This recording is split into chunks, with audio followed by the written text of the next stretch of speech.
Anasikia Mungu wangu. Anasikia Baba. Najua unatusikia Mungu. Najua unatusikia wewe. Wewe unaweza.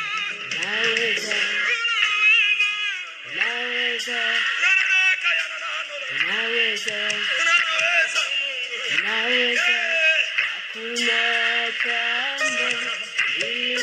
Watoto wako walikuwa na kiburi, Mungu anarekebisha watoto.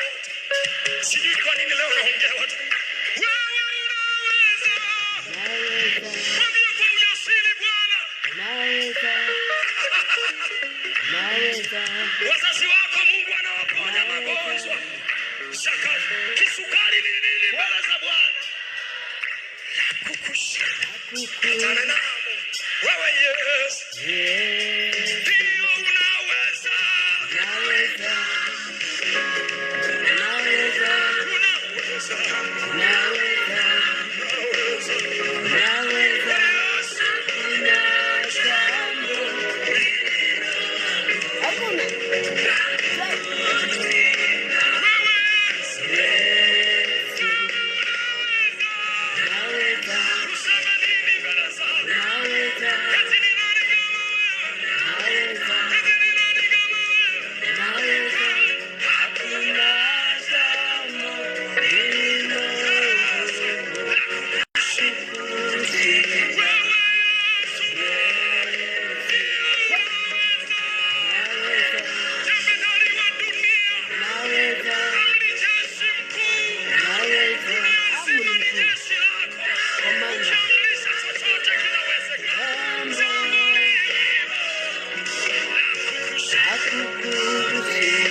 Mwambie unaweza kubadilisha nchi ya Kenya, anaweza hivi.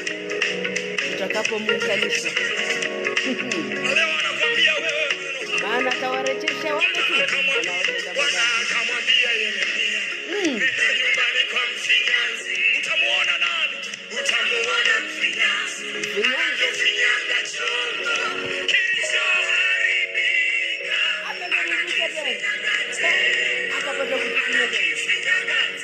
atarudisha nchi ya Kenya. Bwana akamwambia Yeremia, nenda nyumbani kwa mfinyanzi. Utamuona nani? Utamuona mfinyanzi Anavyofinyanga chombo kilichoharibika. atakifinyanga tena na akapata kurudisha. Kenya itarudi katika njia inayofaa. Rudia tena. Bwana akamwambia, utamuona nani jamani? Anavyofanya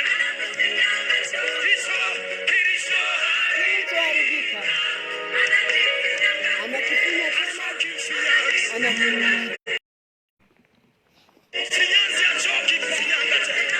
Mwambie Bwana, ndivyo ulivyo Bwana. Mfinyanzi achoki kwanza upya Mfinyanzi chombo. achoki. Ili mradi kitoke vizuri. Haleluya. Ndivyo anavyotoka. Ndivyo ulivyo Bwana. Ndivyo ulivyo Bwana. Wewe ni mfinyanzi. Vilivyoharibika. Unavifinyanga tena. Unavifinyanga tena. Avifinyanga tena. Vilivyoharibika Mungu Vilivyoharibika anavileta pamoja. ndivyo ulivyo Bwana. Ndivyo ulivyo Bwana. Wewe ni mfinyanzi. Wewe ni mfinyanzi. Vilivyoharibika. Vilivyoharibika Navifinyanga anavifinya tena. tena. Unavifinya tena. Mungu wangu achoki jamani, achoki. Usikate tamaa wewe, Mungu achoki wewe. Mwambie ndivyo ulivyo Bwana. Ndivyo ulivyo Bwana. Wewe ni mfinyanzi. Vilivyoharibika Unavifinyanga tena. tena. Unavifinyanga tena. Yesu upenda. Say hallelujah. Haleluya. Hallelujah. Haleluya. Hallelujah kwa Yesu. Haleluya. Hallelujah kwa Mungu. Haleluya. Wewe ni Bwana. Wewe ni Yeye ni Bwana. Yesu. Ndivyo ulivyo Bwana. Asante sana, karibu kama uko online tukapate kumwabudu Mungu. Tunajua ya kwamba Mungu atarudisha tena nchi ya Kenya. Tunapoamini tukijua ya kwamba atairudisha, maana ni mfinyanzi. Kitu chochote ambacho kimeharibika atakifinya tena akapata kukirudisha. Ndivyo wimbo unaosema. Asante sana Evelyn. Asante sana Evelyn, asante sana Pastor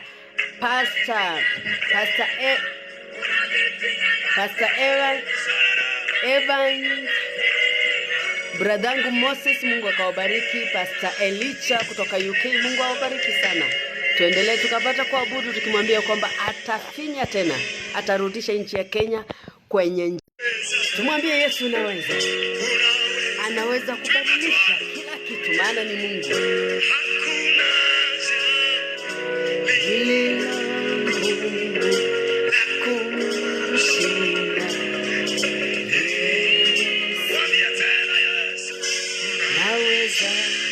Mwambie unaweza. Naweza katika machozi. Naweza. Atakupanguza. Ataponya roho yako. liko wapi?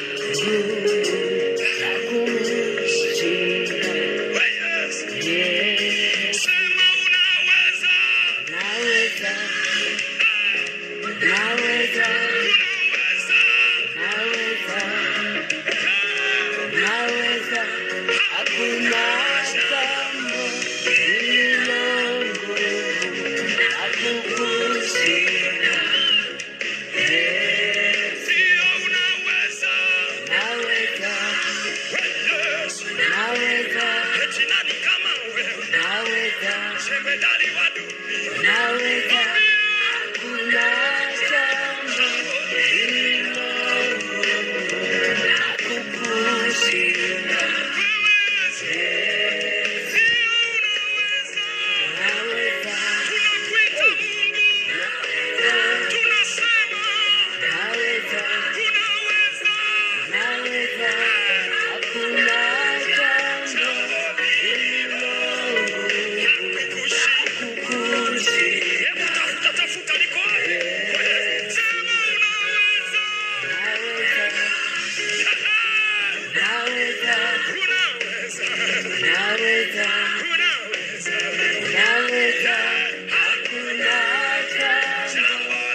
hakuna jambo lililo ngumu Najua unatusikia. kukushinda. Najua unatusikia wewe. Yesu, naweza, naweza, naweza,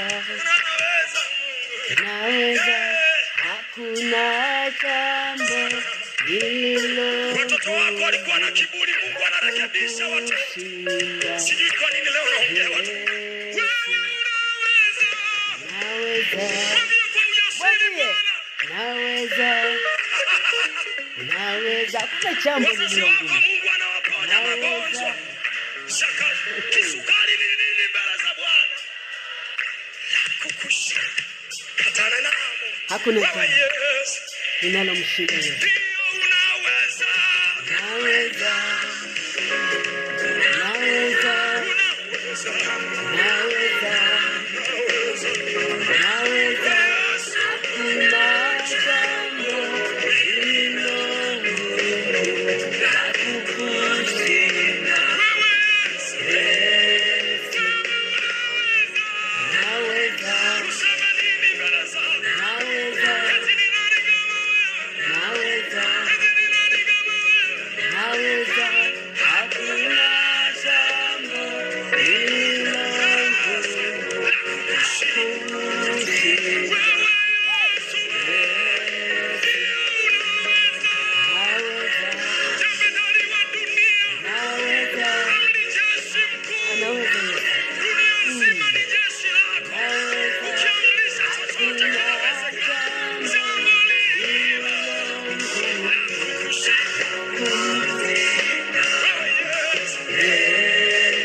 sikia Yeremia sura ya 18. Mfinyanzi. Yeremia sura ya 18. Ukianzia mstari wa kwanza. Mungu anamwagiza Yeremia maneno haya. Ai, ni mshindi. Asante sana mwana. Mungu akubariki. Leo anakuambia wewe. Anaweza Yesu. Ni mfinyanzi. Bwana akamwambia Yeremia, nenda nyumbani kwa mfinyanzi. Utamuona nani?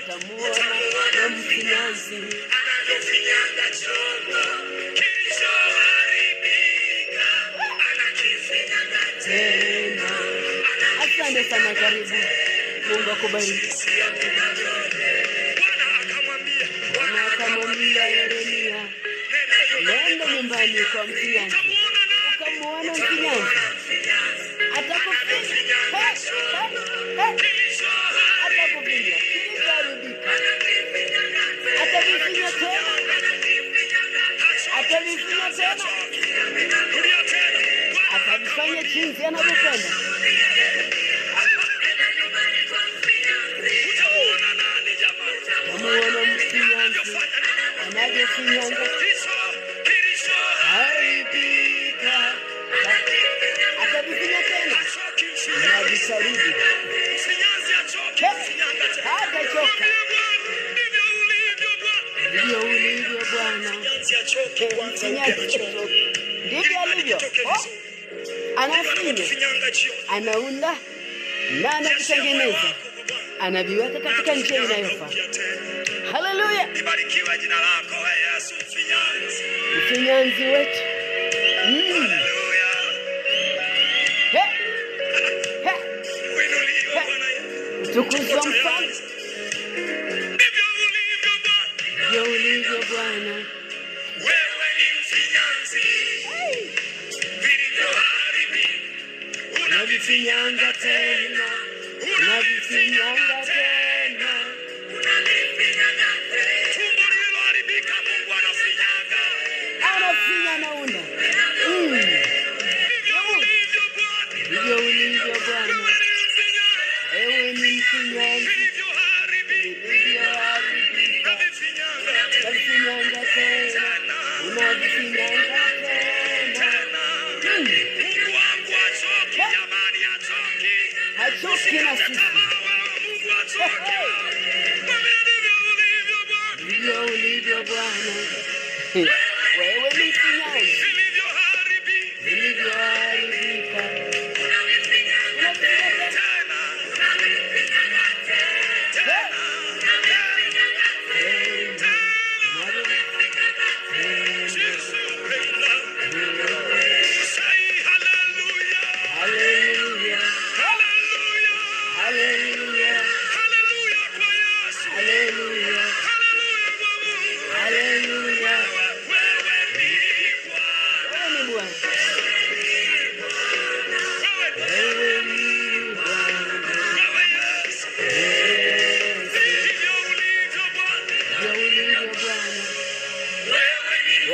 mfinyanzi.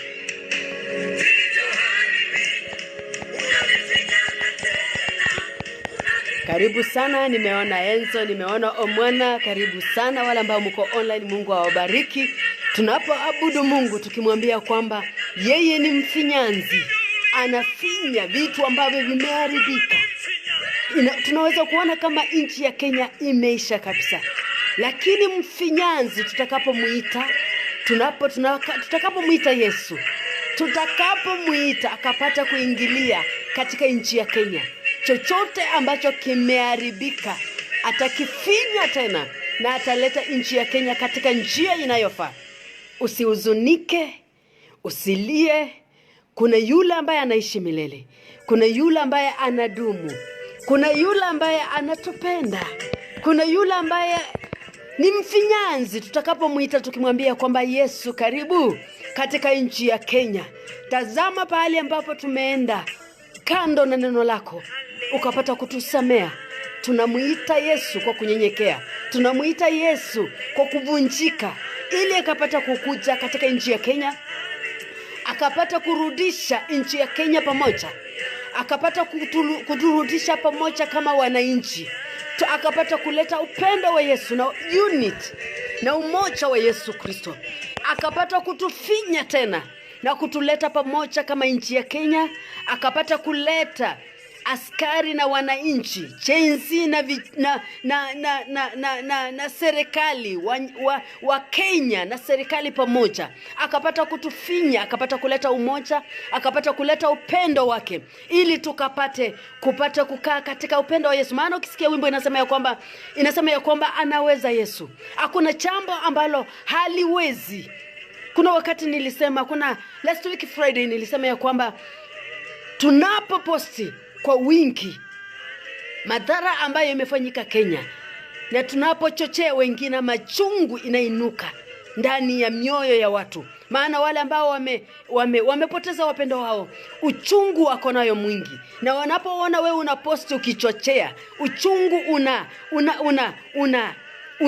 unaanza kukua kama inchi inataka kuwaka moto. Ndio maana unaona vitu zingine kuposti na kuwa ngumu. Umeona Rev Teresia Chinzi amesema, umeona Bishop, nimeposti hapa kwa wall, ukiangalia utaona Bishop Lai Chinzi ambavyo amesema, tunapoinuka sisi, hata kama sisi wa Kristo, tunapoinuka kuanza kufight, nchi inaweza kuzama na inaweza kuingia katika shimo ama ingia kwa maji, na ni sisi ambao tutaumia. Hakuna mtu mwingine, ni mimi na wewe.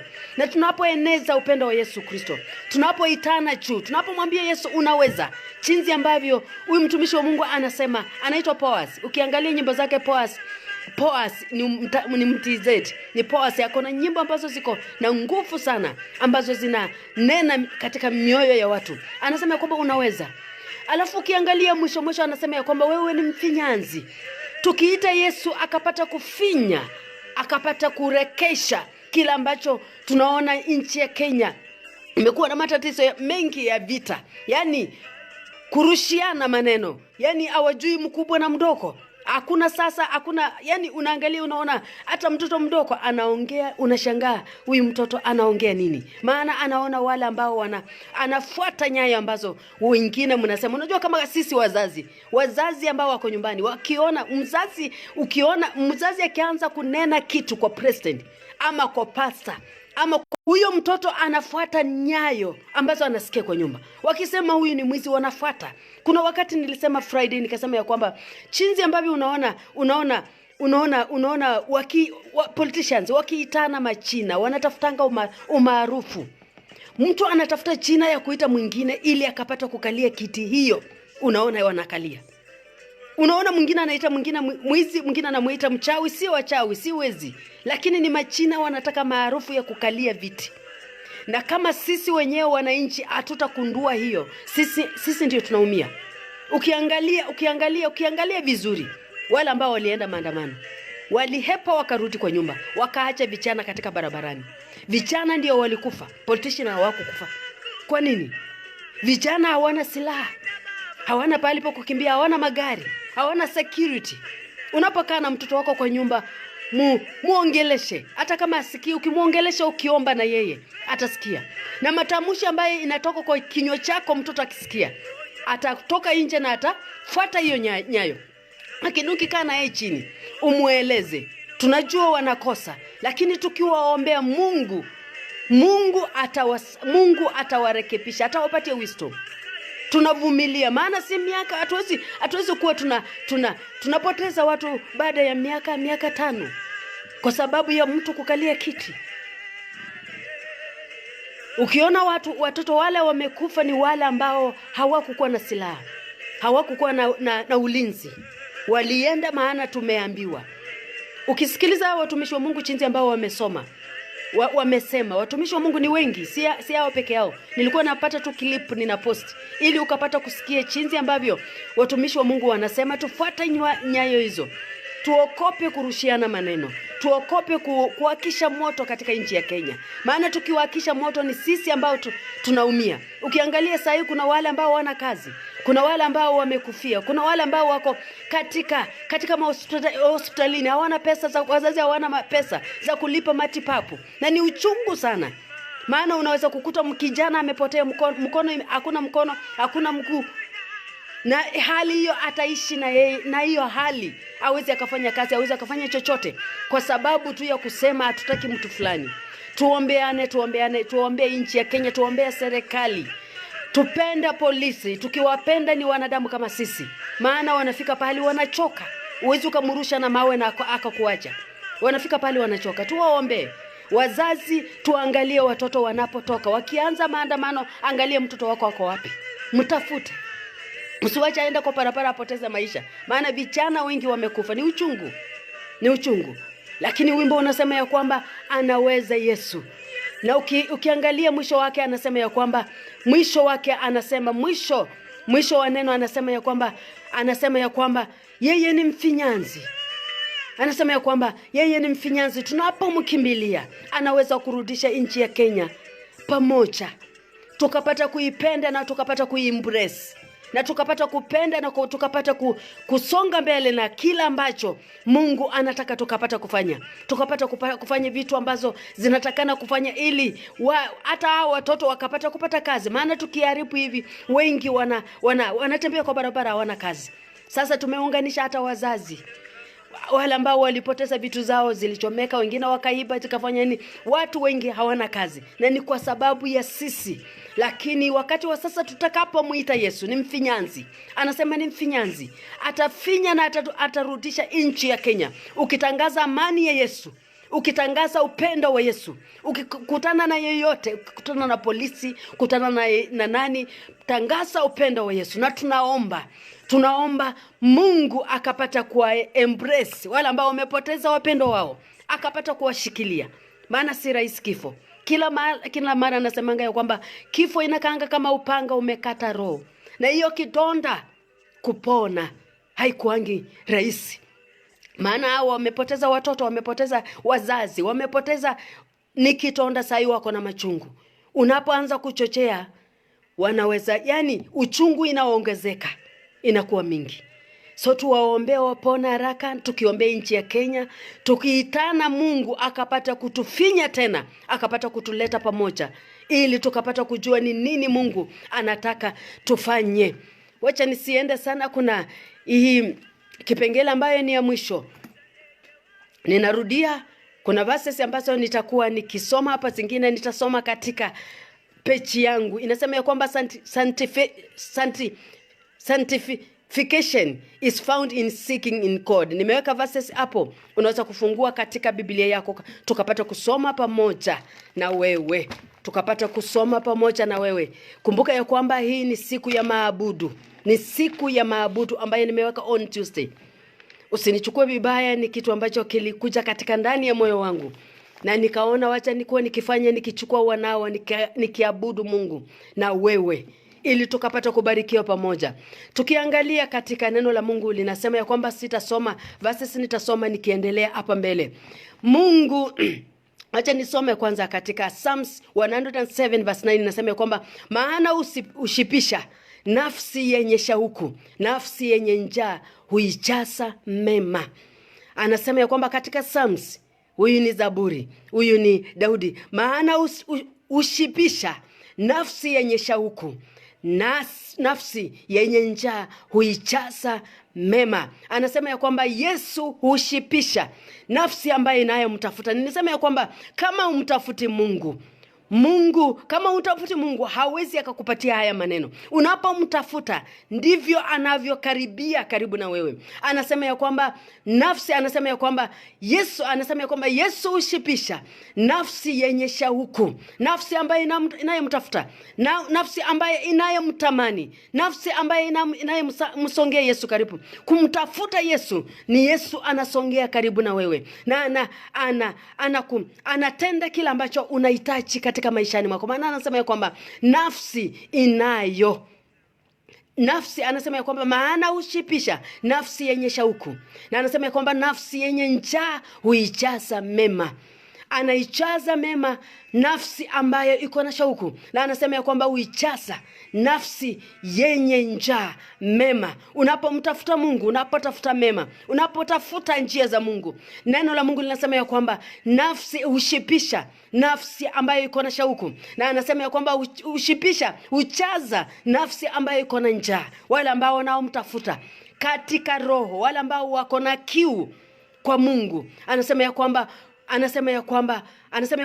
na ushipisha nafsi yenye shauku, na anasema ya kwamba uchaza nafsi ambayo iko na njaa katika roho, ambayo inamtafuta kila wakati, inataka kumuona Mungu akitenda mambo fulani katika maishani mwake ama mwangu ama mwako.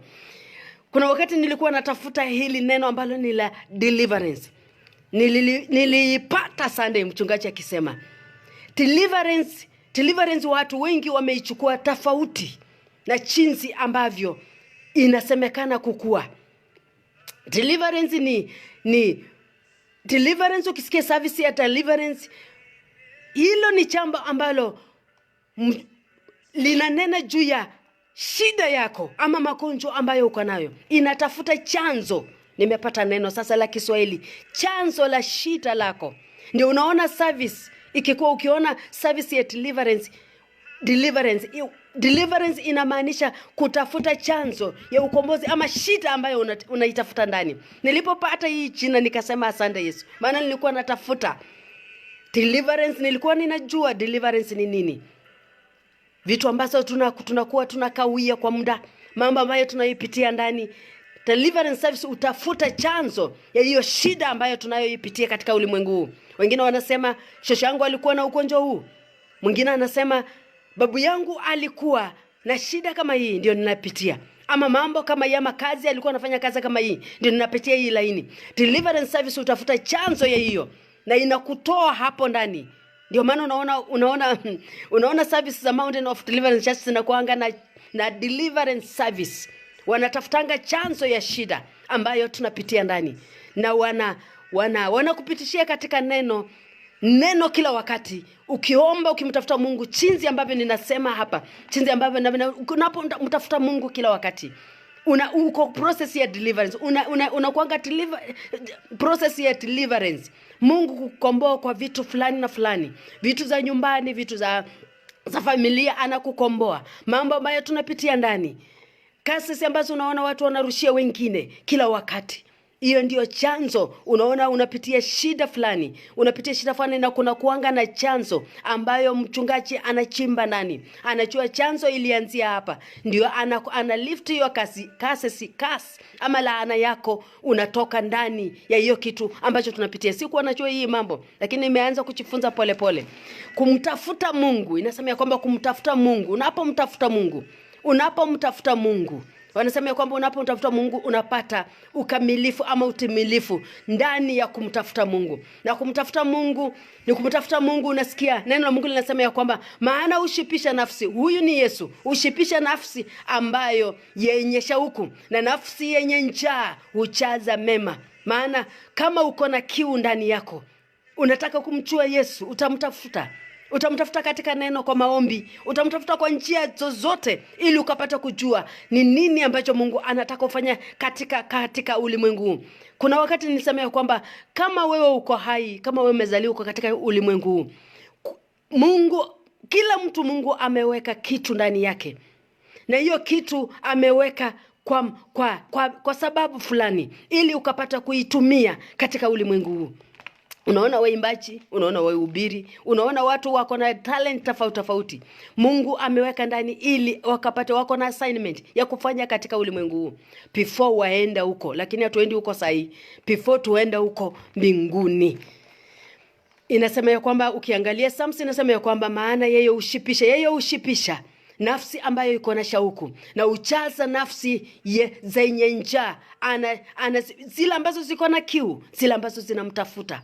Ukiangalia nimeona video za live zimetolewa kwa mwingi, zinamaliza 2 weeks ama 3 weeks zinatolewa. Ukiingia YouTube utakuwa ukiangalia kila kipengele ambacho nimeweka katika YouTube, maana hapa zinapotea kwa mwezi mmoja, wiki 2, wiki 3 wanazitoa. Nimekuwa nikiziweka katika YouTube. Ukinitafuta Judy Kea utazipata huko zote. Anasema ya kwamba Mungu hutoa yote ya kiroho na mwili. Mungu anatoa, kuna mambo ambayo anatoa katika maishani mwetu ya roho na kimwili, anatoa kwa ajili yetu. Anatoa, anakubariki katika kiroho na anakubariki katika kimwili. Ndio maana unaona anasema ya kwamba Mungu hutoa yote ya kiroho na ya kimwili na mwili. Na ukiendelea anasema ya kwamba anatoa ya kiroho ya mwili, na huimiza ndani yake kabisa tamaa ya moyo. Yaani unapokuwa na tamaa kumtafuta Mungu sana, Mungu anaweka mambo mengi kulingana na jinsi ambavyo umemtafuta Mungu. Maana una jinsi ambavyo unavyomtamani Mungu. Kuna jambo ambalo unaweza kuwa nalo katika maishani mwako. Unajiuliza kwa muda mrefu, ni nini inatendeka kwa mimi? Ni nini kinafanyika kwa mimi? Mbona niko hivi na hivi? Neno la Mungu linasema kwamba unapomtafuta Mungu, hapo ndio chanzo. Unatafuta chanzo ya shida yako.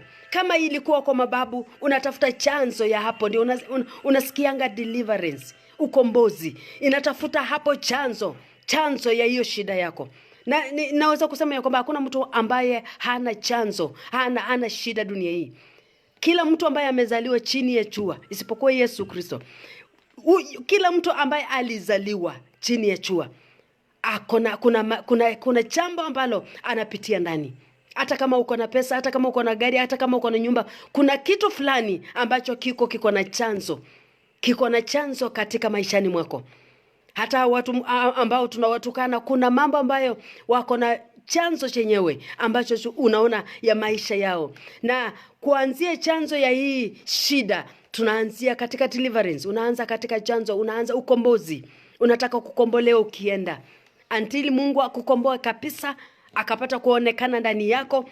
Na anaonekana ndani yako, unaanza kutumika na kuokoa wale ambao wako chini.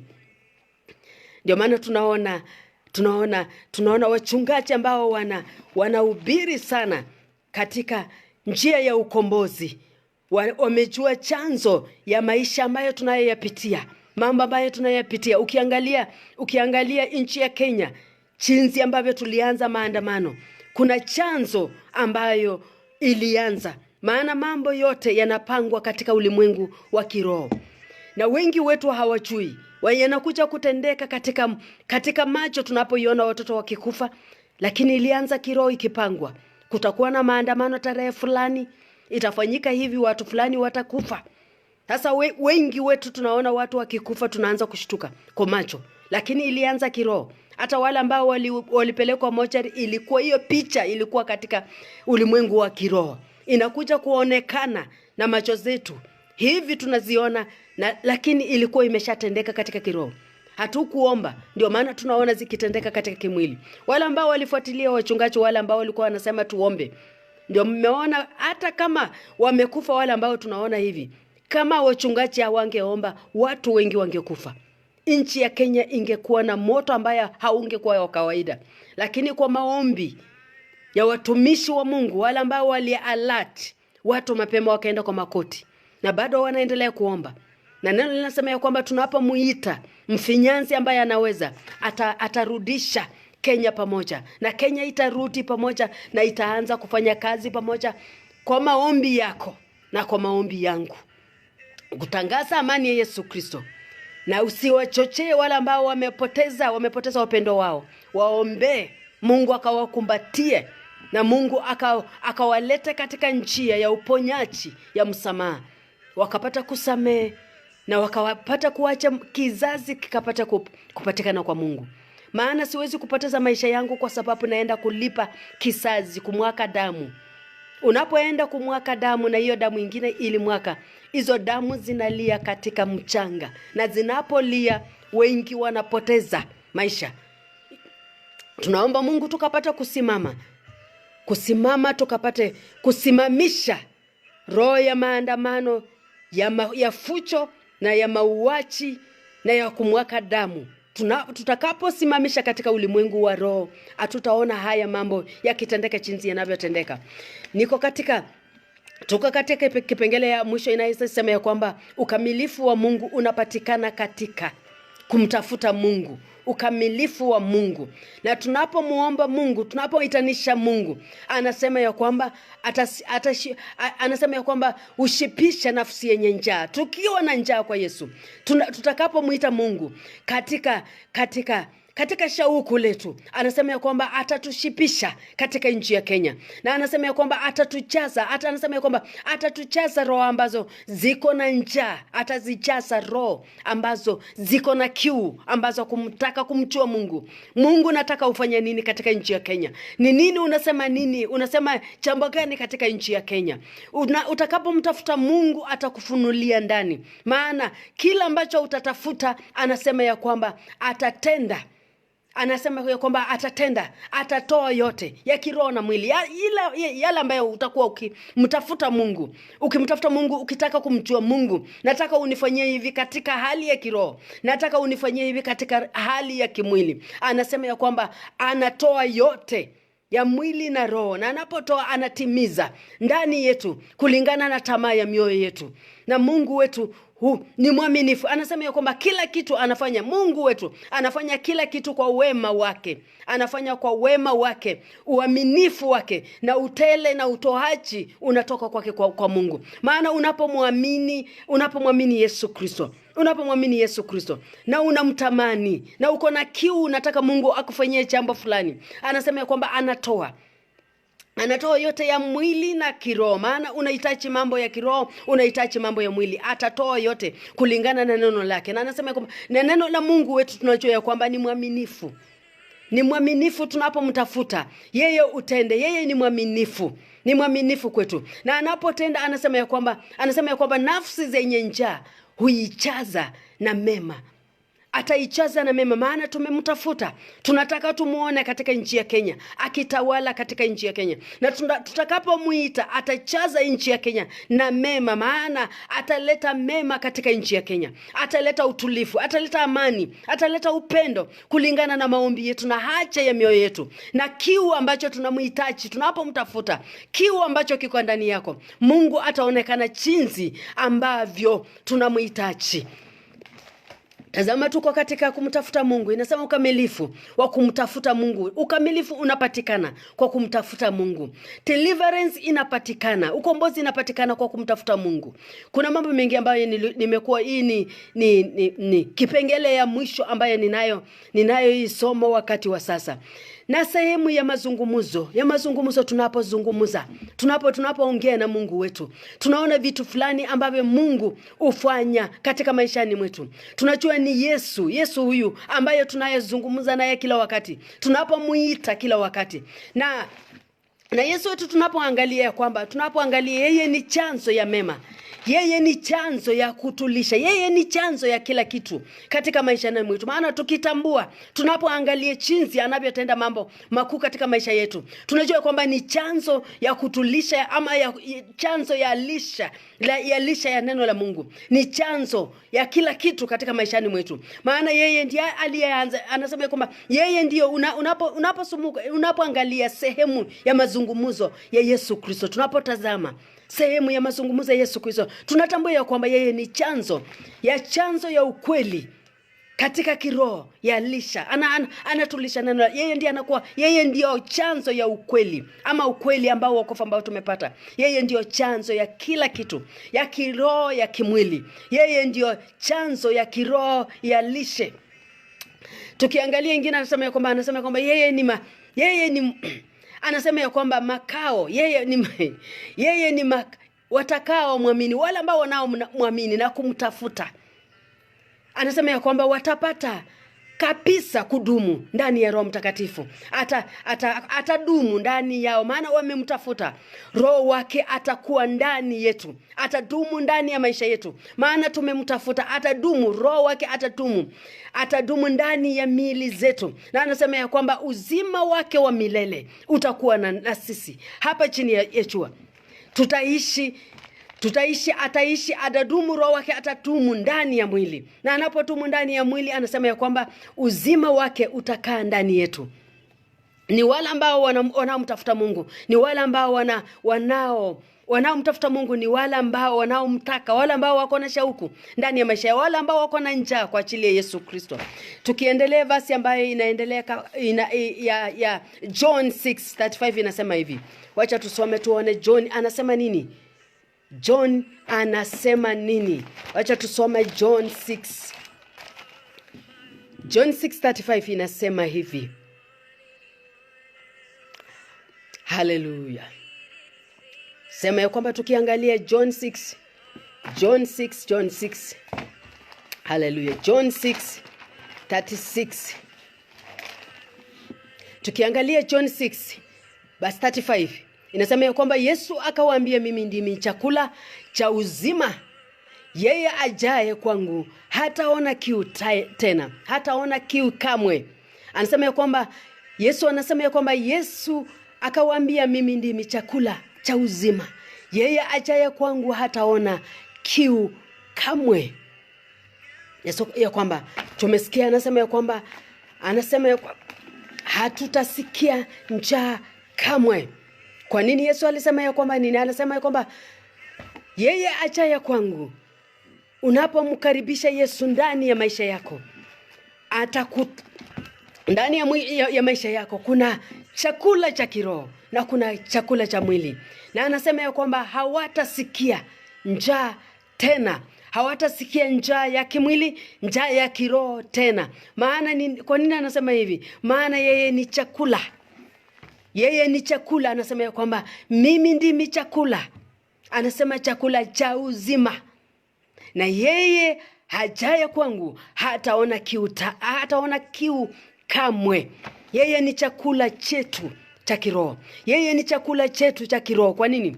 Tunapomkaribia, tunapomtafuta, amesema ya kwamba atatoa kiroho na kimwili. Maana unapomtafuta atafanya kazi katika ndani yako na atafanya kazi nje ya mwili. Maana anataka kuona uko na pesa, anataka kuona uko na nyumba na vitu ambazo za dunia hii.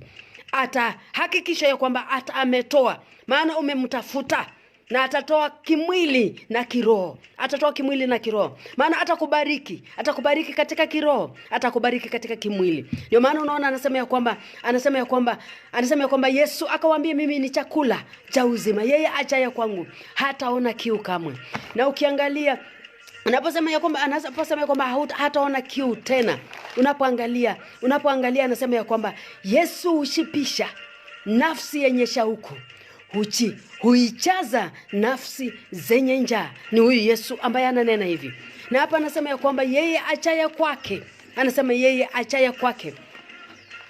anasema ya kwamba Yesu akawaambia, Yesu mwenyewe ndio alisema, mimi ndimi chakula cha uzima. Yeye ajaye kwangu hataona kiu kamwe. Kwa nini amesema hataona kiu kamwe? Maana umemtafuta. Tazama, Yesu atatenda haya mambo kwa wale ambao wanamtafuta.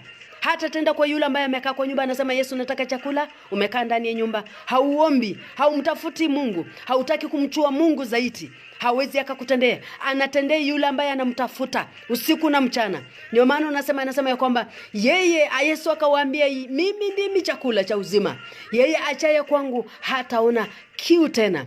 Ni Yesu mwenyewe anasema ya kwamba hawatasikia njaa ya kiroho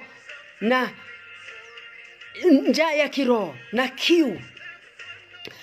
Yesu mwenyewe ndiye anasema ya kwamba yeye ndiye njia ya wokovu, njia ya uhusiano, ya kutupeleka kwa Mungu. Maana tunapitia kwa Yesu ili tunaenda kwa Mungu. Maana huwezi ukaenda kwa Mungu kama hujampitia Yesu Kristo. Anasema ya kwamba yeye ndiye uhusiano, ama yeye ndiye uhusio wa kufikisha kwa Baba. Anasema ya kwamba Yesu ndiye njia ya wokovu, na yeye ndiye uhusio wa kutupeleka kwa Baba yetu. Na anasema ya kwamba, na tunajua ya kwamba Yesu alikuwa sadaka ya maisha yetu. Alijitoa kama sadaka, alijitoa sadaka kwetu sisi, ili alisacrifice kukuwa sadaka kwa Mungu ili tukapata kukubalika. Ndio maana unaona anasema ya kwamba yeye ndiye njia ya kutupeleka kwa Baba. Maana hatuwezi kuenda kwa Baba tusipopitia kwa Yesu Kristo, tusipopitia kwa mtoto wake. Na anasema ya kwamba yeye ndiyo, Yesu ndiye sadaka ya maisha ya kiroho, chakula cha uzima wa milele. Anasema ya kwamba yeye ndiye njia. Anasema ya kwamba Yesu ndiye sadaka ya maisha ya kiroho. Yesu ndiye sadaka ya maisha ya kiroho. Na anasema ya kwamba yeye ndiye chakula cha uzima. Hiyo ukisoma katika John 6:35 anasema ya kwamba Yesu akawaambia mimi na wewe, ametuambia yeye ndiye chakula cha uzima. Na anasema ya kwamba yeye ajaye kwangu hataona kiu kamwe. Hauwezi ukaona kiu ama njaa ukimtafuta Yesu Kristo. Ukimtafuta Yesu Kristo, ukitaka Mungu anataka afanye nini na wewe unapomtafuta Yesu Kristo. Unapomtafuta Yesu Kristo kila wakati, usimtafute siku moja useme umechoka. Maana vipengele ambazo nimesoma zote 10 ni kumtafuta Yesu Kristo. Zinaongea juu ya kumtafuta Yesu Kristo. Na unapomtafuta Yesu, anakuangazia mwangaza, anakuonyesha njia pahali pa kupitia, anakuonyesha hapa ndipo nataka mwanangu kuwe, hapa ndipo nataka usipitie. Maana unapomtafuta Yesu Kristo, lazima Roho wake atakuongoza, atakuonyesha pahali ambapo kuna mabaya, atakuonyesha pahali ambapo kuna mazuri.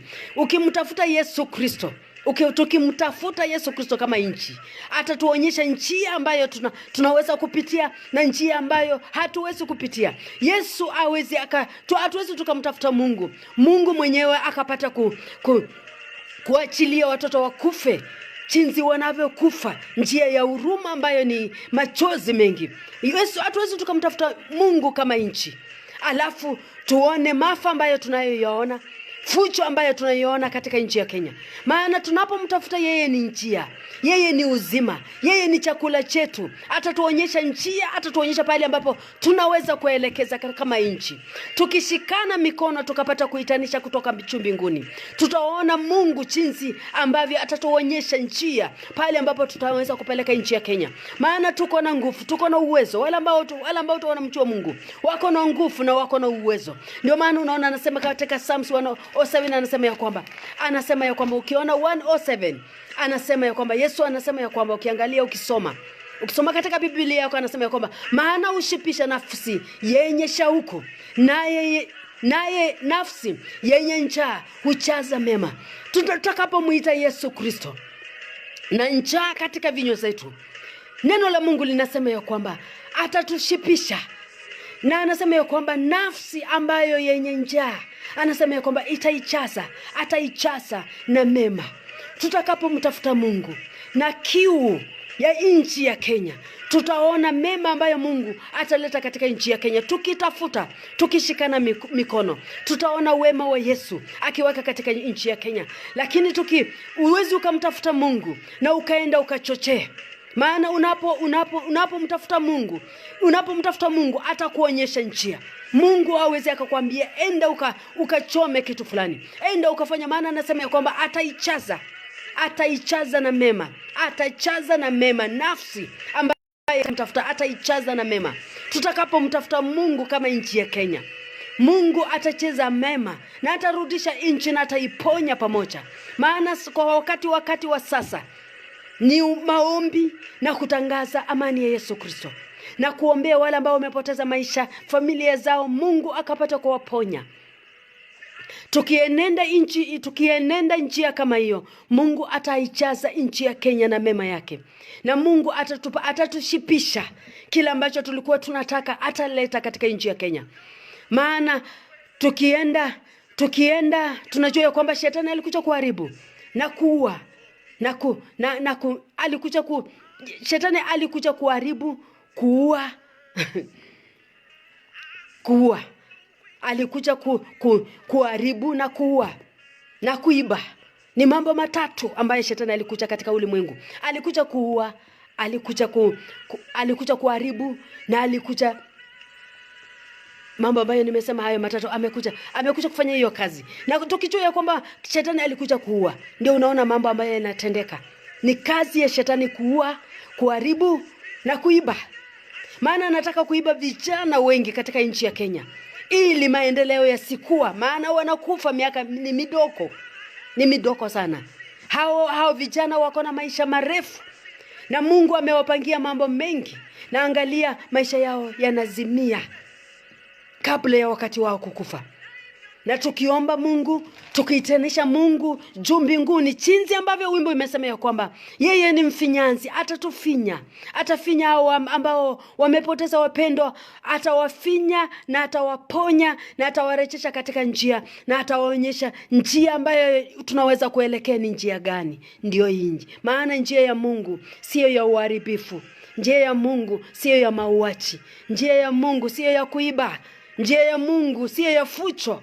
Njia ya Mungu ni ya upendo, amani, na anatenda mema tunapomuitanisha Mungu wetu. Atatenda jinsi ambavyo tumemkaribia na tumemsongea na tumemwambia Mungu, kuja tena ukapata kutufinya katika nchi ya Kenya. Maana wewe ndio mfinyanzi. Tufinye, tuponye mioyo yetu, tuponye roho zetu, tuleta pamoja, leta upendo wako ukapata kuhudumu ndani yetu, na utaona Mungu akitenda.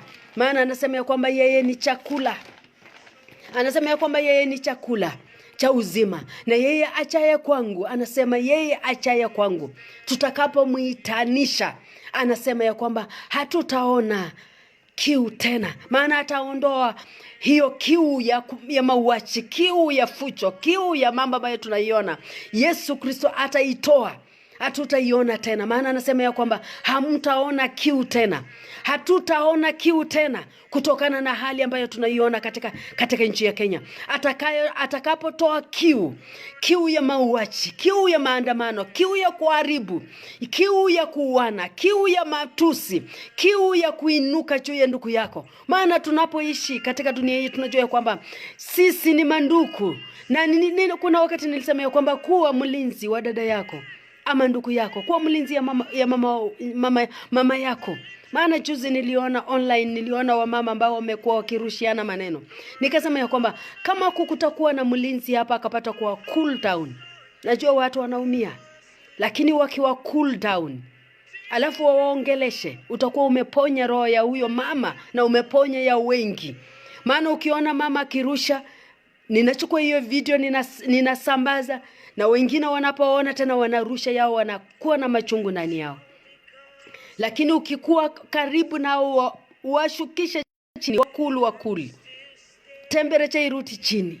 Maana wewe ni mlinzi wa huyo dada yako ambaye ako tauni, anauza machunga, anauza chochote ambacho anachouza. Usienda hapo kuchekelea na kuchochea. Mshukishe chini. Ukiona akienda, mshukisha. Mkiwa wengi, mkimshukisha chini, ashuka chini, atatulia. Lakini mkienda anarusha huyu anarusha, hapo ndio tunaharibu nchi, na hapo Mungu hawezi akakuwa karibu. Ndio kiu ambao unaona Yesu Kristo anasema ya kwamba atatoa hiyo kiu kabisa. Ukisoma katika John 6 35 anasema Yesu akawaambia, mimi ndiyo chakula cha uzima. Yeye achaye kwangu hataona kiu tena. Mungu atatoa hiyo kiu ya tunayoiona ya hasira ambayo iko juu, ya kulipisha kisasi, atatoa na tutakuwa salama katika nchi ya Kenya. Tukiangalia basi ya mwisho ambaye ninaenda kusoma, inasema ya kwamba katika Psalms 63 verse 1 inasema ya kwamba Mungu wangu, nitakutafuta mapema nafsi yangu ya kuonea kiu, mwili wangu wa kuonea shauku katika nchi kame na uchovu usio na maji. Huyu ni Daudi alikuwa anaomba. Anamwambia Mungu, Mungu, nitakutafuta mapema. Nitakutafuta mapema. Na anasema ya kwamba nafsi yangu ya kuonea ya kuonea kiu, mwili wangu wa kuonea shauku katika nchi kavu na uchofu usio na maji. Tutakapoomba ombi kama hili la Daudi, tumwambie Mungu ya kwamba Mungu, nitakutafuta mapema. Nitakutafuta mapema Yesu, ili Mungu akapata kuenenda mbele zako. Unapomtafuta Mungu mapema, unamwambia kwamba Mungu, nitakutafuta mapema, nafsi yangu ya kuonea kiu. Nafsi yangu ya kuonea kiu na mwili wangu wa kuonea shauku katika nchi kame na uchofu wangu usio na maji. Hii ilikuwa ombi la Daudi. Ilikuwa kuna mambo mengine unafika wakati unachoka nayo. Kuna mambo ambayo unachoka nayo. Unapomwitania Mungu mapema, sisi kama nchi ya Kenya, Wakristo tutakapochoka na yale ambayo yanatendeka katika nchi ya Kenya, tutaomba ombi kama hili. Tutamkimbilia Mungu mapema. Tutamuitanisha mapema before maandamano yaanze. Maana nimeona wengi wameanza kusema, kama si kukufa tarehe 25 nataka nikufe katika tarehe 7. Na kama wewe ni Mkristo umeona picha kama hii kisambazwa kila pahali, nena jambo, cancel mauti. Anza kumwililia Mungu ili Mungu akapata kuokoa vijana. Tunajua ya kwamba ni anga ambalo liko katika lakiza, ambalo liko katika nchi ya Kenya, anga la kulipisha kisasi, anga la maasira mengi. Watu wako na maasira juu ya wengine. Yani mwingine anapokufa na kuana anataka kulipisha kisasa, na wengi wanasema watakufa. Hakuna kusema nitakufa. Utakufa wewe ni Yesu. Yesu alikufia kila mtu once, na hakuna mwanadamu anaweza kukufia mwingine. Kusema ukweli, hakuna mwanadamu anaweza kufia mwingine. Yesu alikuwa sadaka, alikuwa sacrifice kwa ajili yetu. Na hakuna mtoto mwingine ama mtu mwingine ambaye Mungu atatuma tena isipokuwa Yesu pekee, mwana wa Mungu, ambaye anasema ya kwamba yeye ni njia ya wokovu. Yeye ndiye tunayemlilia, anaondoa maovu. Wakristo ambao mnanisikiliza, najua ya kwamba ninawaambianga kila wakati, mimi unena kila ambacho Mungu ameweka ndani yangu. Mimi si mchungaji, mimi ni mwimbaji. Ninanenanga kila ambacho Mungu ameweka ndani ya moyo wangu. Watumishi wa Mungu, wale ambao mnanisikia, tutakapomuita Mungu, nimeona posta kaza sijui kama zimeingia katika Facebook ama popote, lakini nimeziona TikTok. Wanasema ya kwamba mimi si kukufa. Na unajua ni hiyo kifo, ni anga la kifo linawaandama. Na si hao, kuna spirit ambayo ni ya anga ya kifo na kulipisha kizazi. Damu zilizomwagika zinalia, zinataka kulipisha kisasi. Tutakapoita Yesu, tuendelee kuita damu ya Yesu. Tunafunika damu ya Yesu na damu zilizomwagika. Tunasifunika zisilipisha kisasi, maana walikufa kwa machungu. Na hiyo damu inaweza kupeleka wengi sana. Damu ambazo tumeona zimemwagika, ziko kwa mchanga, tukapata kuzinyamazisha na damu ya Yesu Kristo. Tukapata kuzinyamazisha. Mkifuatilia mchungaji, mkifuatilia Mountain of Deliverance Church Nakuru Kisumu, mtaelewa kile ambacho ninasema. Tunyamazishe hizi damu ambazo zilimwagika. Ni huzuni tunalia, lakini tunyamazishe na damu ya Yesu, ili wengi wasikufe, ili wengi wasipoteza maisha. Maana ninapoona, hata kama sio ndugu yangu tuliyozaliwa nao, ninapoona kijana anakufa mapema na anakufa kifo ya uchungu, kupitia hali ambayo tunaiona iko katika Kenya. Nisikutanganya, usisema anaenda mbinguni. Usimwambie rest in peace. Maana hiyo damu inapomwakika inalia. Inataka kisasi kapata kulipisha. Maana wengi wanasema ya kwamba tunataka tukapata kukufa. Tunataka kukufa ili tukapata justice. Na hakuna kitu kama hiyo. Ninakwambia ndugu yangu ama dada yangu, ukiwa na kichana, ukiwa nao kwa plot, ukiwa nao katika kichichi, omba sana, tembea ukapata kuwaongelesha, ukapata kuwaweka chini, kuwaambia mtu mmoja aliyekufa ni Yesu pekee. Yesu ndiye aliyetukufia. Yeye ndiye aliyemwaga damu ambaye inatuokoa, inatusafisha, inatuweka huru jinsi ambavyo tuko wakati wa sasa. Maana hakuna damu nyingine ambaye itatuokoa isipokuwa ni damu ya Yesu Kristo. Na damu ya Yesu inasimamisha damu zote ambazo zinataka kulipisha kisasi. Tunawaombea wale ambao wamepoteza watoto wao, wamepoteza mama, wamepoteza nani. Tunawaombea Mungu akapate kuwafariji, akapate kuwakumbatia, akapate kuwapatia upendo, akapate kuwapatia amani ya haraka, akapate kuwaponya haraka, na akapate kuwasimamisha tena kwa ajili ya assignment ambayo ameweka ndani ya maisha yao ili wakapata kutimiza. Maana hao wameshaenda, wamemaliza kazi yao, kitabu chao cha ulikuishi katika ulimwengu kimeshafunika. Wanangoja hukumu. Maana wameshaenda, hawezi wakaamuke. Sai wamewekwa pale ambapo wamewekwa, wanangoja hukumu. Hakuna ku rest in peace. Wanangoja hukumu kwa yale ambayo walitenda katika ulimwengu huu.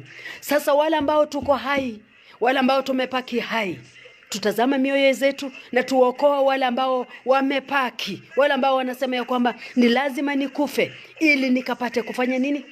Ni lazima nikapate kukufa. Ni anga la kifo, ni anga la kulipisha kizazi. Lakini hizi zote ambazo tunazoziona ni damu ya Yesu inaweza kuondoa.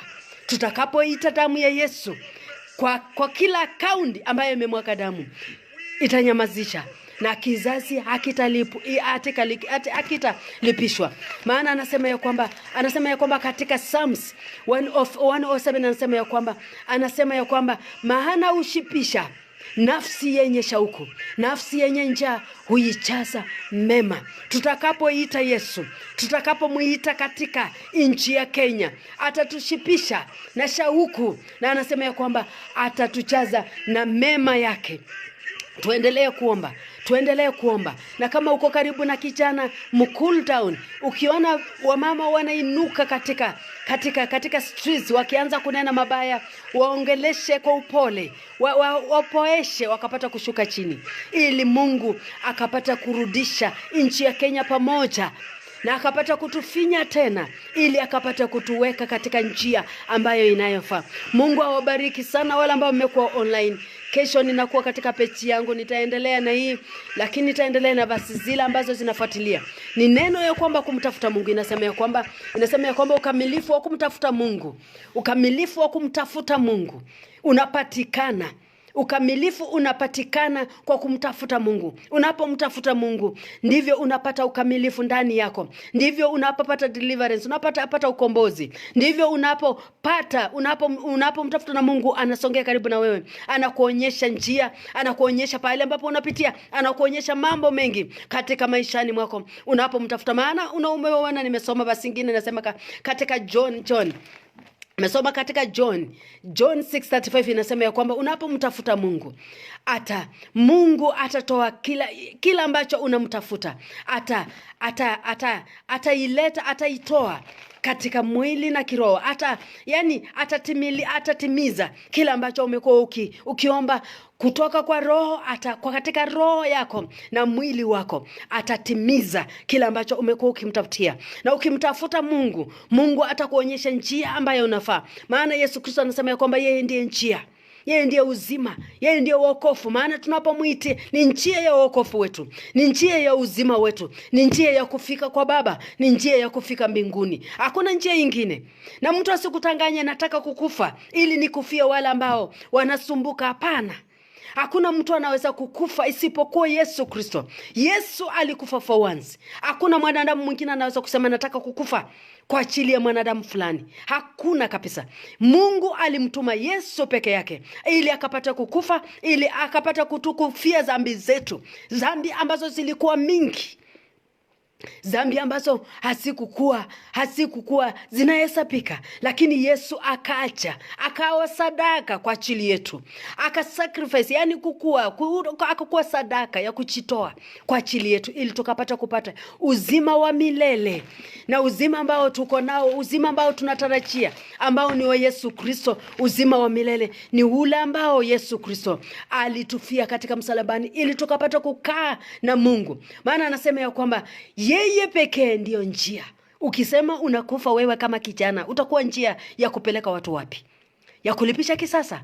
Neno la Mungu linasema ya kwamba Yesu pekee ndio njia ya uhusiano na wokovu. Yesu pekee ndio njia ya wokovu, ya uhusiano na Mungu. Wewe unakufa kama nani? Tuombe nchi ya Kenya. Leta amani. Usichochee. Maana tunapochochea wengi wanakufa. Tunaporushia hata polisi tuelewe polisi ni wanadamu. Tunapoomba, unaona hata ukiona politicians wameanza kuongea na ukali. Hata sisi wananchi tunafanya vibaya. Tunafanya vibaya maana tumechoma, wengi wetu tumesikia kama tumesikia police station zimechomwa, ofisi zimechomwa za city council, mawe wetu wa polisi tumeona wengine wamekuwa hospitali, wamerushwa na mawe, wamefanya nini? Tuwezi tukasema polisi ni wabaya. Ni wabaya kuliko, yani sisi ni wazuri kuliko polisi ni wabaya. Polisi wanakimbishana na watu, hata ukiona wamefika jioni wakifanya mambo mengine wanakuanga wamechoka. Maana wameshinda mchana yote wakikimbishana na watu. Hata akikuwa na wewe ukikuwa kwa barabara, umekimbishana na watu, unaenda huku na huku, kuli unachoka, unafika pale unachoka. Tuwaombee Mungu akapata kuweka neno la wisdom ndani yao. Tuombee politicians, tuombee nchi ya Kenya, tuombee wale ambao wako katika mamlakani. Maana wale ambao wako mamlakani, neno la Mungu linasema kwamba tuwaombe. Na tunapoombea Mungu anawapatia ufunuo mpya. Anawapatia kila ambacho wanaweza kusema katika nchi ya Kenya. Lakini tukikosa kuwaombea, ndio maofu tunaona yamekuwa mengi. Maofu yamekuwa mengi. Angalia sahi. Wakati wa sasa, wacha niwapatie mfano tu. Na mnisamee. Naombanga kila wakati mnisamee kama naongea vibaya. Angalia wakati wa sahi. Watu wale ambao walisema wanaenda maandamano, wale ambao wako na magari. Tazama, watu wale wamekufa ni watu ambao hawana security. Hawana msimamo, hawana pesa, hawana security, hawana magari. Wale ambao wamekufa ni watu ambao hawajiwezi. Maana ukiona hata wale ambao wako hospitalini, pili za hospitali hawawezi kulipa. Lakini wale ambao wanatuchochea tuenda katika kwa barabarani kufanya maandamano, wako salama. Wengine tulisikia wakisema katika online, walikuwa kwa nyumba wanawatch maandamano. Yala walisema ya kwamba tunaenda maandamano, wakaacha vijana kwa barabara. Ndio maana nimesema ya kwamba kuwa mlinzi, kuwa askari kwa ndugu yako, kwa dada yako. Ukisikia siku ya maandamano, tafuta yule ambaye yako karibu na wewe, kijana, mama, msichana, nani, baba, tafuta wako wapi. Hata kama wako kwa bloti. Ukianza kuomba kuwatafuta, ama kama ni kesho yake, anza kuingia kwa manyumba ukiongelesha watu. Maana hii inakuanga kuchochea. Mimi nikichochea nitatoka. Nikikwambia online kesho tukutane na maski, kwa nini? Huyu anaambia mwingine, huyu anataka mwingine. Sasa inaendanga hiyo ikispread. Na ukiona sasa watu ambao wanaumia ni watu wala hawana chochote. Kuwa askari wa ndugu yako, kuwa askari ya mama yako, kuwa askari ya baba yako, kuwa askari ya yule ambaye ako surrounded karibu na wewe. Tangaza amani. Tangaza amani. Maana tunaona maandamano inapoteza wengi. Tangaza tu amani ya Yesu Kristo. Na tukapata kuomba ili Mungu akapata kupatia mwelekeo wale ambao wako katika viti, wakapata kuongoza nchi ya Kenya kulingana na wisdom ya Mungu. Maana tusipoombea, kuna wale ambao tunang'oa. Umesikia? Umeona mchungaji wa elimu akisema ya kwamba tunang'oa wale ambao wanachangia. Tunataka tuenda kwa chanzo. Nilisema katika video yangu ya Friday, nilisema ya kwamba tukienda kwa chanzo ya haya maandamano na haya mauaji, tung'oa huyo, tumuingisha kwa kaburi, nchi ya Kenya itakuwa salama. Maana wachungaji wameamua, wamechoka. Afadhali tuende kwa yule ambaye anapanga kwa maombi, sio kwa fucho, sio kwa chamba lolote. Tunaenda kwa maombi, kupika maombi. Tunamng'oa kama ako kwa kiti, tunamtoa kwa kiti kwa maombi. Hiyo ndio imekuwa ombi la wachungaji. Ebu tufollow, ninasema hivi, mkapata kutufollow maombi ya usiku ya Friday, kesha Power Night katika Mountain of Deliverance Church. Wednesday inakuanga Nakuru. Mountain of Deliverance Church Nakuru inakuanga Wednesday. Fuatilia haya maombi ya kesha Power Night. Utaona jinsi ambavyo, utajifunza jinsi ambayo ya kung'oa hao watu katika mamlakani kupitia kwa makoti na kuitisha chuo mbinguni katika usiku. Maana tunajua ya kwamba hata hao wanaanzanga usiku kupanga mambo. Before itendeka mchana, ilipangwa usiku wa manane. Sasa sisi tumetambua, nukiingia kwa maombi ya usiku, tunang'oa. Mungu ako na nguvu kushinda chochote. Asante sana Caroline, nimeona. Asante sana Samuel, nimeona Isaac nafikiri uko poa sana. Mungu akubariki. Nafikiri bali muko salama. Mbarikiwa sana. Tukutana kesho katika pechi yangu ambayo tunamalizia. Hii ni kipengele ya mwisho ambayo ya kumtafuta Mungu. Kumtafuta Mungu. Ukamilifu unapatikana njia ya kumtafuta Mungu. Soma hizo basi, zitakufunza sana. Hii link ninaiweka YouTube, maana inatolewa baada ya wiki 2 wiki 3. So ukitaka kusifuatilia zote tangu nilipoanza, maana ninakumbuka tu moja ambaye nilianza naye, ilikuwa inasema unapomtafuta Mungu unapata pumzisho. Inakuelekeza katika njia ya pumziko ama rest. Inakupeleka katika njia ya kurest. Kuna ingine nikasoma ya kwamba unapomtafuta Mungu inakupeleka katika njia ya ukombozi, deliverance. Mbarikiwa sana, muwe na siku njema. Mungu akawabariki. Mbarikiwa sana. Tuonana kesho ambayo tutakuwa na hiyo wimbo tu ya hiyo Powers ambayo inasema ya kwamba unaweza, hakuna jambo lililo ngumu la kumushinda Yesu. Hata hii ambayo iko Kenya, Yesu anaweza. Mwambie tu unaweza. Weka imani yako. Unamwambia unaweza. Wewe ni mgonjwa, unaweza, hakuna jambo lililo ngumu la kumushinda Yesu.